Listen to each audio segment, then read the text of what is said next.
السلام علیکم ورحمۃ اللہ۔ دوستو، آج کی ویڈیو کے اندر آپ کو بتایا جائے گا کہ آپ کسی تصویر سے ٹیکسٹ جو یعنی الفاظ لکھے ہوتے ہیں انہیں کاپی کیسے کیا جاتا ہے۔ دوست یہ سمجھتے ہیں کہ شاید ان الفاظ کو کاپی نہیں کیا جا سکتا، تو یہ ناممکن بات نہیں ہے۔ تو ویڈیو شروع کرنے سے پہلے اگر آپ نے ہمارے چینل کو سبسکرائب نہیں کیا تو ہمارے چینل کو سبسکرائب کریں اور بیل آئیکن کا بٹن ضرور دبائیں تاکہ ہر نئی آنے والی ویڈیو آپ تک پہنچ سکے۔ تو آئیے ہم ویڈیو شروع کرتے ہیں۔ تو آپ نے سب سے پہلے جو پوسٹ تیار کرنی ہے، آپ وہ پیچھے بیک گراؤنڈ جو چیز لگانی ہے وہ لگا لیں۔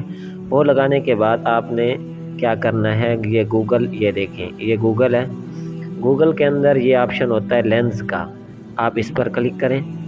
اس پر کلک کرنے کے بعد آپ اپنی جس تصویر کے الفاظ کو نکالنا چاہتے ہیں اسے کلک کریں۔ تو یہ دیکھیں ہم نے کلک کیا، تو ابھی آپ دیکھیں گے کہ اس پر سائیڈ کے اندر یہ دیکھیں اس طرح اس پر نشان لگا دیں۔ تو یہ دیکھیں اب نشان لگانے کے بعد آپ کو نیچے یہ دیکھیں یہ لکھا ہوا نظر آ رہا ہے۔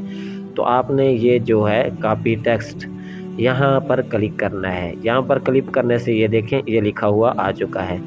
تو اب آپ نے کیا کرنا ہے، اردو ڈیزائنر جو پوسٹ آپ بنا رہے تھے یہاں پر آئیں۔ یہاں پر آنے کے بعد پہلے ہم اسے درمیان میں کر دیتے ہیں، اسے پھر ہم لاک لگا دیتے ہیں۔ تو اب کیا کریں گے، یہاں ایڈ نیو کے اندر جائیں گے۔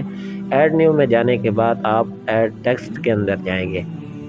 ایڈ ٹیکسٹ میں جانے کے بعد یہاں پر آپ دبا کر رکھیں گے تو یہ پیسٹ کا آپشن آ گیا، اسے دبائیں گے تو اسی طرح سے وہ جو تحریر ادھر لکھی ہوئی تھی وہ یہاں پر منتقل ہو چکی ہے۔ لیکن بسا اوقات کچھ الفاظ غلط بھی ہو جاتے ہیں، تو آپ اپنی تحریر کو ایک مرتبہ پڑھ لیں کہ کہیں پر آپ کی تحریر کے اندر کوئی غلطی تو نہیں ہے۔ پھر ایڈ نیو پر کریں۔ ایڈ نیو پر کرنے کے بعد آپ کیا کریں، یہاں پر اس کو اس طرح سے سیٹ کر دیں۔ سیٹ کرنے کے بعد آپ اس کا فونٹ چینج کر دیں۔ یہاں پر یہ جمیل نوری نستعلیق جو فونٹ ہے یہ بہت ہی زبردست فونٹ ہے، آپ اس پر ٹرائی کریں، اس کو کلک کریں۔ اس پر کلک کرنے کے بعد یہ دیکھیں یہ آپ کے جو ادھر الفاظ تھے وہ یہاں پر آ چکے ہیں۔ تو اس طرح سے آپ کوئی بھی تصویر ہو اس پر جو ٹیکسٹ لکھے ہوئے ہیں ان کو آسانی کے ساتھ یہاں پر آپ جس جگہ پر بھی چاہیں کاپی کر سکتے ہیں۔ تو آج کی ویڈیو کے اندر آپ کو بتایا گیا کہ الفاظ کیسے کاپی کرتے ہیں۔ تو اب آپ ہماری اگلی ویڈیو کا انتظار کیجیے۔ السلام علیکم ورحمۃ اللہ۔